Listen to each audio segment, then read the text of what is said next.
Hello students, welcome back to my YouTube channel Learno Notes. So in this video we will start a new chapter, that is chapter 3, and the name of the chapter is metals and non-metals. इस chapter में हम mainly क्या पढ़ेंगे, metals की physical property या non metals की physical properties, उनकी chemical properties या फिर वो अपने केमिकल बिहेवियर कैसा है उनका, तो इन सब चीज़ों के बारे में हम पढ़ेंगे. तो फर्स्ट हमारे पास टॉपिक है कि मेटल्स और नॉन मेटल्स की फिज़िकल प्रॉपर्टीज़ क्या है. तो फिज़िकल प्रॉपर्टीज़ को इन दोनों की हम एक डिफरेंस के वे से इनको डिस्कस करेंगे. तो फर्स्ट हमारी प्रॉपर्टी है स्टेट ऑफ एग्जिस्टेंस. ये जितनी भी प्रॉपर्टीज़ मैं अभी बताऊंगी वो सारी इनकी फिज़िकल प्रॉपर्टी है, और उन फिज़िकल प्रॉपर्टी के बेसिस के ऊपर मेटल्स में और नॉन मेटल्स में क्या क्या डिफरेंस होते हैं वो हम डिस्कस करेंगे. सो फर्स्ट प्रॉपर्टी है state of existence. Metals are solid at room temperature except mercury which is liquid at room temperature. Metals mainly क्या होते हैं, रूम टेम्परेचर के ऊपर सॉलिड स्टेट के अंदर होते हैं एक्सेप्ट मरकरी, मरकरी को छोड़कर, क्योंकि मरकरी रूम टेम्परेचर के ऊपर कैसे होता है, लिक्विड स्टेट में होता है. क्योंकि मरकरी थर्मोमीटर भी हम यूज़ करते हैं, उसके अंदर जो मरकरी होता है वो लिक्विड स्टेट में होता है, तभी तो थर्मोमीटर काम करता है. अगर वो सॉलिड स्टेट में होगा तो वो वर्क ही नहीं करेगा. तो except mercury all metals are solid at room temperature.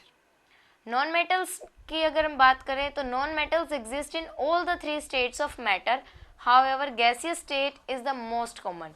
Non metals तीनों स्टेट में एग्जिस्ट करते हैं, यानी कि नॉन मेटल्स गैसियस स्टेट में भी हो सकते हैं, वो सॉलिड स्टेट में भी होते हैं, और कुछ एक ऐसे भी होते हैं जो लिक्विड स्टेट में भी होते हैं.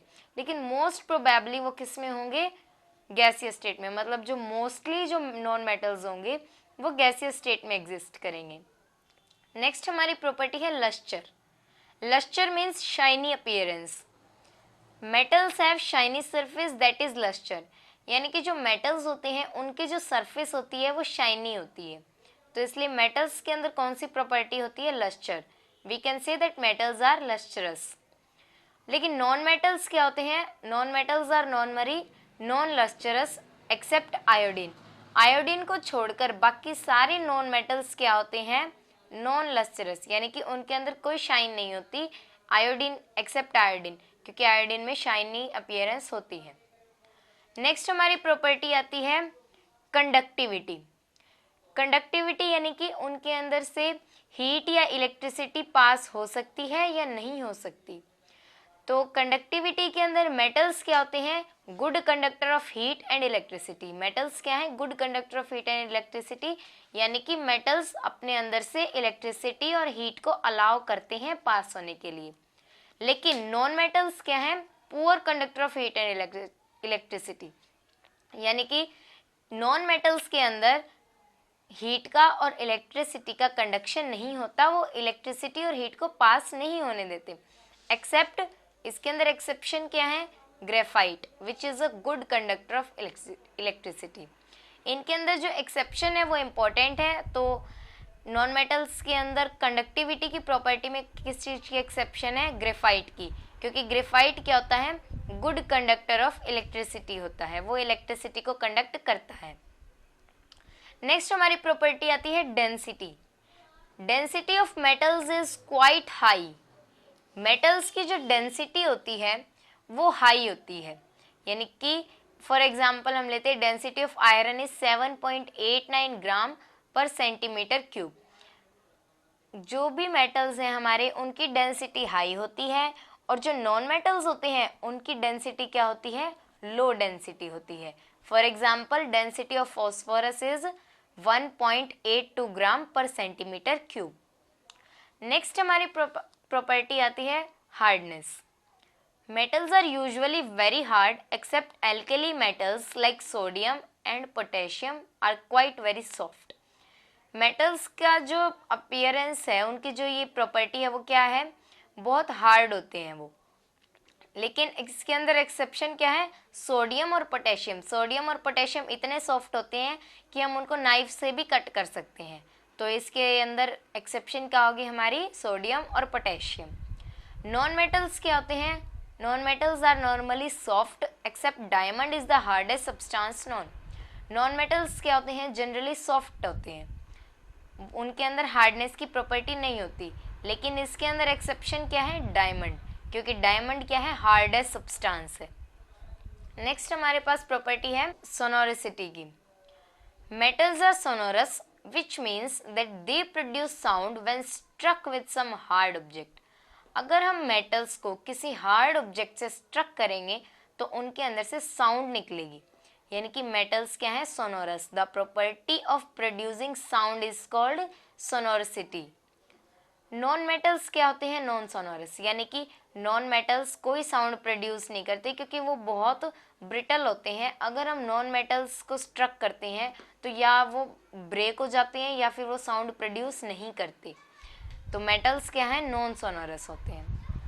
नेक्स्ट प्रॉपर्टी है मेलिबिलिटी एंड डक्टाइलिटी।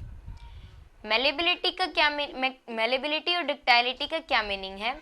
डक्टाइलिटी का तो मीनिंग है कि हम उनको वायर में ड्रॉ कर सकते हैं, यानी कि जो हमारी कॉपर वायर होती है, जैसे तो कॉपर क्या है, मेटल है, उसी से हमने वो वायर बनाई है। डक्टाइलिटी तो होती है the property that a substance can be drawn into a wire. और मेलेबिलिटी क्या होती है, the property of a substance that it can be broken into thin sheets. यानी किसी भी सब्सटेंस को अगर हम बिल्कुल थिन शीट्स में कन्वर्ट कर सकते हैं, अगर हम उसको हैमर से स्ट्रक करते हैं और वो लास्ट में बिल्कुल थिन शीट्स में कन्वर्ट हो जाए तो उसे हम क्या कहेंगे, मेलिबिलिटी। तो मेटल्स आर मेलिबल एंड डक्टाइल, यानी कि मेटल से हम वायर भी बना सकते हैं और वो मेलिबल भी होते हैं। कई स्वीट्स के ऊपर सिल्वर की या एल्यूमिनियम की कवरिंग होती है, तो वो क्या मतलब है, वो मेटल्स ही होते हैं, सिल्वर जो है मेटल है। तो इससे क्या मीनिंग है कि मेटल्स क्या होते हैं, मेलिबल होते हैं। और डक्टाइल का क्या मीनिंग है, जैसे कॉपर वायर होती है, तो कॉपर वायर कॉपर से बनी हुई है, कॉपर क्या है, मेटल है, यानी कि जो मेटल्स होते हैं वो मेलिबल भी होते हैं और डक्टाइल भी। लेकिन नॉन मेटल्स क्या होते हैं, नॉट मेलिबल एंड डक्टाइल, डक्टाइल भी नहीं होते और मेलिबल भी नहीं होते, क्योंकि अगर हम इनको थिन वायर में या फिर थिन शीट्स में कन्वर्ट करने की कोशिश करते हैं तो ये टूट जाते हैं, क्योंकि ये बहुत ब्रिटल होते हैं, यानी कि इनके ऊपर अगर हम हैमर का यूज़ करते हैं तो ये ब्रेक हो जाते हैं। नेक्स्ट प्रॉपर्टी है melting point and boiling point. Metals have normally high melting point and boiling point. Metals का जो बॉइलिंग पॉइंट और मेल्टिंग पॉइंट होता है वो नॉर्मली बहुत हाई होता है as compared to non metals, क्योंकि नॉन मेटल्स का मेल्टिंग पॉइंट और बॉइलिंग पॉइंट क्या होता है, लो होता है। नेक्स्ट प्रॉपर्टी आती है एलोट्रोपी। एलोट्रोपी का क्या मतलब है कि वो एक भी या तो हमारे पास मेटल है या नॉन मेटल है, वो एक से ज़्यादा फॉर्म में एग्जिस्ट कर रहे हैं या नहीं। तो मेटल्स तो एक ही फॉर्म में एग्जिस्ट करते हैं, तो metals normally do not exist in allotropic form, यानी कि अगर सोडियम है तो वो सोडियम की फॉर्म में ही एग्जिस्ट करेगा, वो किसी और फॉर्म में एग्जिस्ट नहीं कर सकता। लेकिन नॉन मेटल्स एग्जिस्ट इन एलोट्रोपिक फॉर्म। नॉन मेटल जो होते हैं, कुछ नॉन मेटल्स क्या है, एलोट्रोपिक फॉर्म के अंदर एग्जिस्ट करते हैं, जैसे कि कार्बन का एलोट्रोप होता है ग्रेफाइट और डायमंड। जो ग्रेफाइट है वो भी कार्बन से बना है और जो डायमंड है वो भी कार्बन से बना है, बस उनके स्ट्रक्चर में डिफरेंस है, लेकिन दोनों की प्रॉपर्टीज बिल्कुल अलग है। तो इसे ही हम क्या कहते हैं, एलोट्रोपी, यानी कि कोई भी एक एलिमेंट दो या दो से ज़्यादा फॉर्म में जब एग्जिस्ट करता है तो उसको बोलते हैं हम एलोट्रोपिक फॉर्म। तो नॉन मेटल्स क्या करते हैं, exist in allotropic form, but metals do not exist in allotropic form. तो ये तो थी हमारी मेटल्स और नॉन मेटल्स की फिजिकल प्रॉपर्टीज़। इसके ऊपर हमने डिफरेंस के वे से इनको डिस्कस किया। सो इसके आगे जो हमारे टॉपिक्स हैं, केमिकल प्रॉपर्टीज़ हम डिस्कस करेंगे मेटल्स की और नॉन मेटल्स की, वो हम अपनी नेक्स्ट वीडियो में डिस्कस करेंगे। और अगर आपको इनमें से किसी भी चीज़ में कोई डाउट है तो आप कमेंट में लिख सकते हैं। Thank you.